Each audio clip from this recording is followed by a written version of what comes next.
Fahmi Yasmin. Saya dari program studi Bahasa dan Sastra Arab Universitas Ahmad Dahlan. Aku ke Malaysia ikut student exchange. Nama programnya AIMS. AIMS itu kepanjangannya adalah ASEAN International Mobility for Students.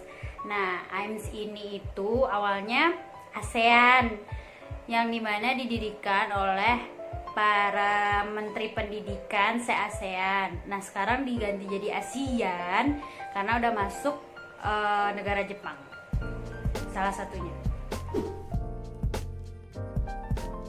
Cara daftarnya sih tergantung prodi masing-masing ya. Kalau setahu aku di prodi aku yang telah aku lalui itu kami harus ngumpulin data yang telah diminta sesuai yakni minta sama prodi.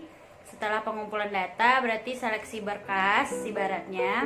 Habis itu juga ada seleksi wawancara. Kebetulan aku ini adalah prodi sastra Arab.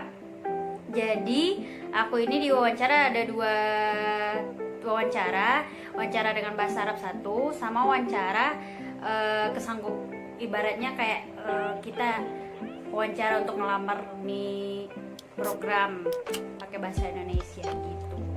Ada 3 tahap.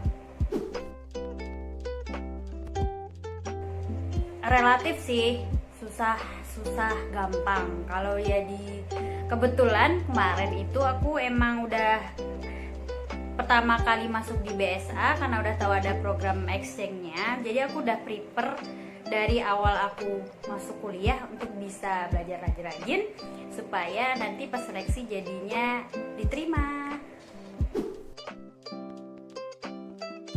Seleksi akhirnya prodi mengeluarkan yang lulus itu 6 orang gitu. Sebenarnya sih setahu aku itu setiap tahunnya kampus itu atau untuk ngirim ke prodi itu ngirimnya itu 3 orang.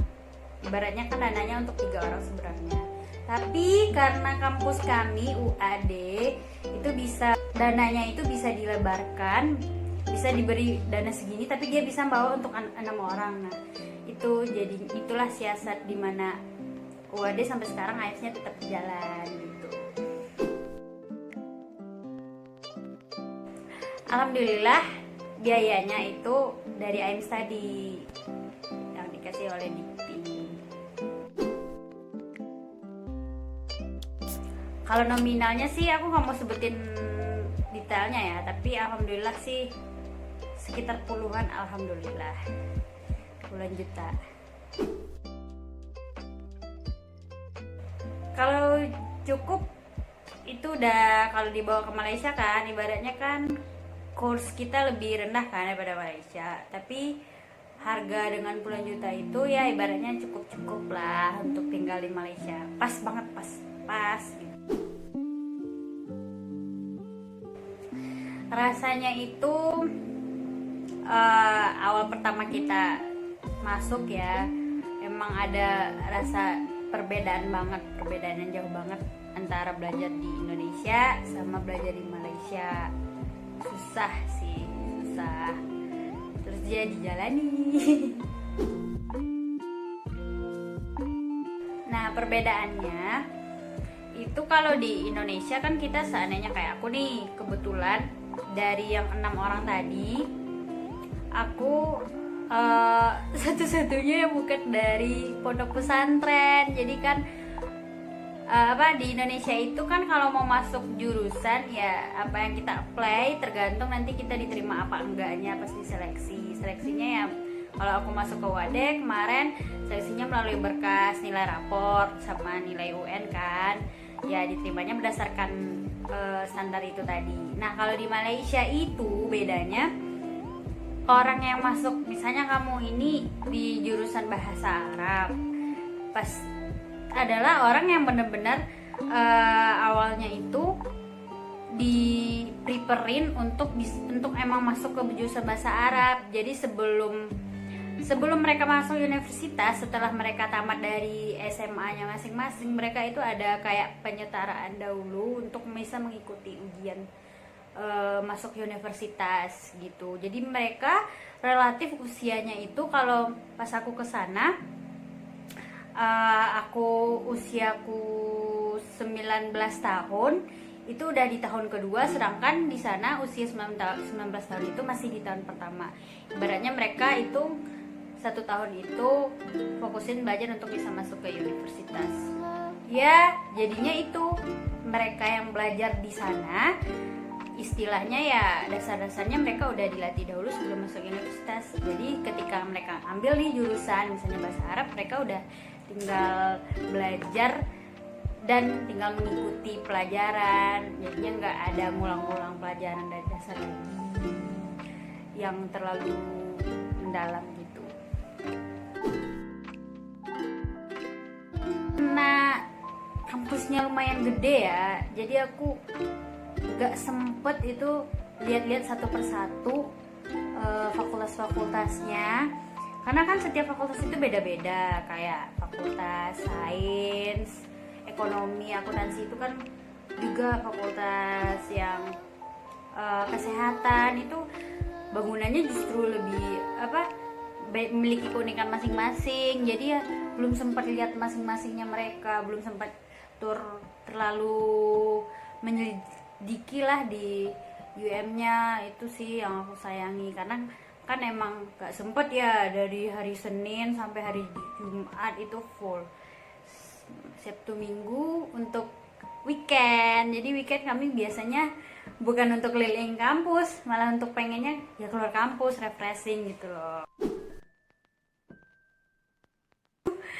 Aku lanjutin kuliahnya di sana, maksudnya S1-nya itu udah nggak usah balik ke Wada lagi, habisinnya di UM aja.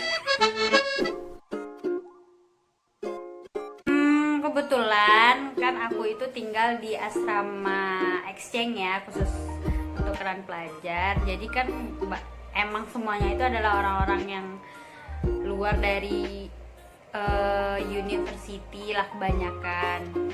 Jadi kebetulan karena tempat tinggal kami itu satu tempat tinggal, jadi setiap hari ketemuan kan. Nah ketika mau ke WC, mau kemana itu pasti ketemu, dan nggak mungkin kan diam-diam baik. Jadi ya ajak ngobrol. Nah di sana aku selama di sana itu sering ngobrol sama anak Korea, anak Jepang. Kebetulan kan juga ada juga anak Indonesia yang sekamar sama anak Jepang gitu. Dan juga tetangga kita ada orang Korea gitu kan.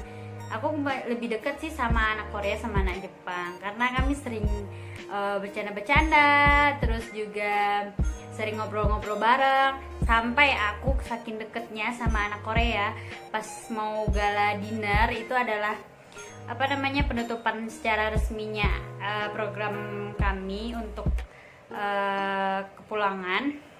Jadinya yang make upin aku orang Korea, jadi make upnya ala-ala Korea gitu. Hal yang paling bermakna adalah bertemu dengan orang-orang yang sangat berbeda dengan culture kita.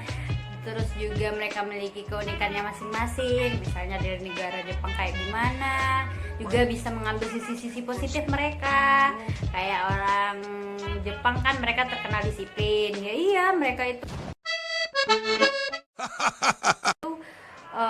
kebanyakan tuh kalau mau kuliah itu emang OTW-nya ya setengah jam dari situ udah selesai. Mereka udah OTW gitu, gak kayak Indonesia yang ngaret.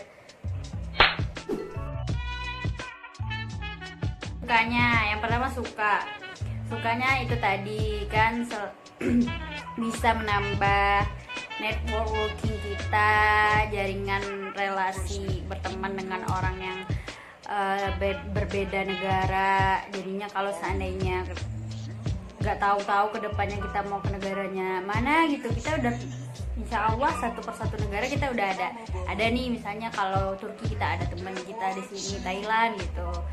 Terus dukanya sih mungkin lebih ke karena berkelompok, ada yang mungkin kurang sependapat, mungkin berantem konflik dikit-dikit, tapi bisa diselesaikan lah.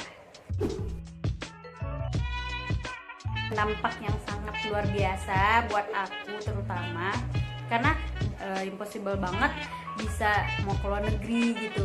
Sekarang tuh jadinya ya Malaysia itu udah bukan yang jauh lagi, malah kita udah itu deket kok gitu. Terus juga selain itu kan kita juga udah punya paspor tuh.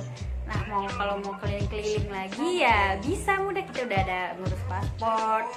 Juga kesannya yang lain dari program AINS adalah menambah yang namanya knowledge kita, belajar di negeri orang, perbedaannya dari negara asal kita sendiri, gimana beratnya belajar di negeri orang, dan itu kita jalani semua suka dukanya, sama melihat semangat belajar orang di sana tuh luar biasa, jadinya kita termotivasi.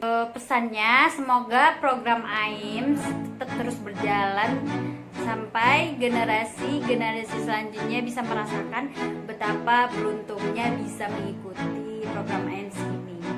Maju terus program AIMS dan semoga dananya juga semakin dibanyakin. Mungkin itu aja Q&A-nya. Terima kasih. Thank you for watching.